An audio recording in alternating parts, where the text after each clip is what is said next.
So hello everyone, in this audio class we will discuss the 20 most important questions that can be asked in the upcoming KVS NVS PGT Geography interview from the chapter Fundamentals of Physical Geography. So let's get started with the question number 1. How would you define geography as an independent academic discipline? So geography is defined as the description of the earth which studies the variations in physical and cultural features over the earth's surface. As an independent discipline, it focuses on spatial distributions, environmental interactions, and the changing relationship between humans and nature. For example, mapping the distribution of global earthquake zones alongside human population densities to understand vulnerability. Next question, what are the three fundamental sets of questions that geographers seek to answer? So geographers seek to answer three main sets of questions. What is the identification of patterns of natural and cultural features? Then where is the location and distribution of phenomena, and why is the explanation of the causes and relationships behind those patterns. For example, asking what crop is grown where it is cultivated, for example wheat in Punjab, and why it grows there for favorable soil and climatic conditions. So the next question is, why is geography considered an integrating and interdisciplinary science? So geography is considered an integrating discipline because it acts as a synthesis of multiple natural and social sciences, recognizing that the world is a system of interdependencies. It brings together data from meteorology, economics, sociology, and geology to study human environment systems holistically. For example, analyzing a flood event by combining meteorology, that is rainfall data, and soil science, that is infiltration capacity, and economics, that is crop damage assessment. Next question, how does geography differ from history in terms of synthesis and approach? So geography attempts spatial synthesis, that is the studying phenomena across space at a given time, whereas history attempts temporal synthesis, that is studying phenomena across time chronologically. Geography focuses on the where, and while history focuses on when. For example, a historian studies the timeline of the Industrial Revolution in Britain, whereas a geographer studies its spatial spread across European coalfields and trade routes. Next question, what is the significance of the concept of spatial distribution in geographical studies? So spatial distribution helps geographers understand how physical and human phenomena are arranged over the Earth's surface. Identifying these patterns helps in resource allocation, urban planning, and hazard management. For example, analyzing the spatial distribution of hospitals in a city to find underserved healthcare deserts.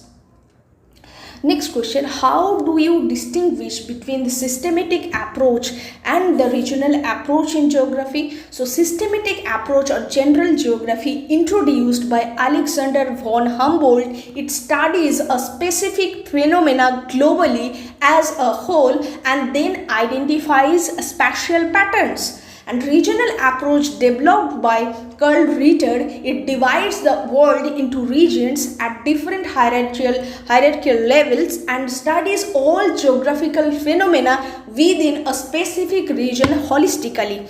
So for example, studying global forest types worldwide is systematic. Studying all geographic features like climate, soil, economy of the Amazon River basin is regional. Next question, what are the primary sub-branches of physical geography under the systematic approach? So the primary sub-branches are under physical geography are geomorphology, that study of landforms and their evolution. Then climatology is the study of climate types, weather patterns and atmospheric conditions. Then hydrology is the study of water bodies, water cycles and water resources. Next, soil geography, study of soil formation process that is called pedogenesis and spatial distribution. For example, using climatology to predict monsoon patterns for agricultural planning in India. Next question, what role do human geography and its subfields play in understanding societal pattern? So human geography studies the relationship between human societies and the earth's surface. Its subfields such as population, social, economic and political geography help understand cultural landscapes, migration trends, voting patterns and economic disparities. For example, population geography analyzing rural to urban migration trends to help cities manage housing shortages. Next question, how has the relationship between human society and nature evolved over time? So initially humans were at the mercy of nature through environmental determinism, that is primitive hunter-gatherer stage. With technological advancement, humans began modifying nature through possibilism, creating urban landscapes, dams and industrial corridors. For example, moving from relying entirely on seasonal monsoon rain for primitive farming to constructing large multi-purpose river dams for controlled irrigation. Next question, what is meant by dualism in geography and how does it manifest between physical and human geography? So dualism refers to the persistent debates and divisions regarding methodology and focus within the discipline. It manifests as the divide between physical geography that focusing on natural landforms and climates and human geography that focusing on human activities and cultural landscape. For example, debating whether a famine is purely a physical outcome of a drought or a result of socio-economic policy failures, that is human. So the next question is, how do modern spatial information technologies like GIS, GPS and remote sensing transform traditional cartography? So modern spatial technologies have transformed static paper maps into dynamic real-time and spatial databases. Geographic Information Systems or GIS overlay multiple data layers. Global Positioning System or GPS provide precise coordinates and remote sensing captures satellite imagery of environmental changes. For example, tracking the exact movement and intensity of a cyclone in the Bay of Bengal in real time using satellite remote sensing. Next question, what is the importance of field study and empirical observation in geographical research? So field studies bridge theoretical models with real world realities. They allow geographers to collect primary data, observe human environment interactions directly and validate secondary data. For example, conducting a microclimate survey across different urban heat islands within a city by taking ground temperature readings. Next question, how does environmental geography bridge the gap between natural sciences and social welfare? So, environmental geography evaluates how human activities impact ecosystems and vice versa. By addressing issues like pollution, climate change, resource degradation, it advocates for sustainable development to ensure human survival and well-being. For example, assessing industrial pollution levels in river basins to protect public health and aquatic ecosystems. Next question, in what ways does physical geography interface with natural sciences like geology, meteorology and botany. So physical geography shares its content and methods with natural sciences. For example, geology.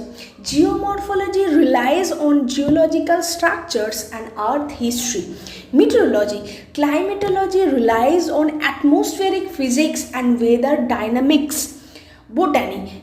Biogeography studies plant distributions in connection with ecology. For example, using botanical data on tree rings to reconstruct past climate changes, that is called dendroclimatology. Next question, how does human geography connect with the social sciences such as economics, sociology and political science? So human geography intersects closely with the social sciences. For example, economics. So economic geography studies spatial aspects of production and distribution, mirroring economic principles. Political science. So political geography analyzes territory, borders and state power structures. Then next, sociology. Social geography studies human social structure and group behavior across space. For example, studying voting behavior map, that is in study of political geography in relation to income distribution and literacy level, that is related to sociology and economics. Next question, what is the significance of studying aerial differentiation on the Earth's surface? So as defined by Richard Hudson, studying aerial differentiation helps geographers understand how and why regions differ from one another. This explains regional disparities and guides targeted resource allocation. For example, comparing the agricultural productivity and soil types of Indo-Gangetic Plain with the rocky terrain of Chota Nagpur Plateau. Next question, how do quantitative and qualitative methods complement each other in modern geographical analysis? So quantitative methods using statistics, models and spatial data provide measurable trends, while qualitative methods like interviews, historical archives and field observations capture human experience, cultural values and local perceptions.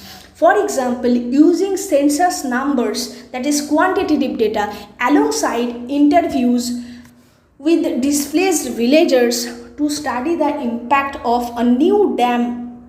Next question, what do concepts like scale and placing signify in spatial problem solving? So scale determines the level of aggregation ranging from local to global, ensuring data is analyzed at the correct resolution. For example, village versus country. And placing is the contextualizes where a phenomena occurs, incorporating its unique environmental and cultural attributes. For example, studying air pollution at a local street scale versus a national scale requires entirely different interventions. Next question, how does applied geography contribute to regional planning and sustainable development? So applied geography uses spatial data and locational theories to design infrastructure, manage natural resources, reduce disaster risks and plan balanced regional development that meets current needs without harming future generations. For example, locating a new rural hospital network based on population density, road accessibility and catchment area analysis. Next question, and this is the last question for today, why is it argued that nature and human beings are inseparable elements in geographical thought? So humans rely on nature for basic survival resources, for example air, water and food, while human actions continuously shape and modify natural landscapes. Neither can be studied in absolute isolation without ignoring the feedback loops of environmental change. For example, deforestation by humans triggers soil erosion and microclimatic changes, which in turn forces communities to change their agricultural practices. So thanks for listening. Keep listening for further audio classes. Thank you.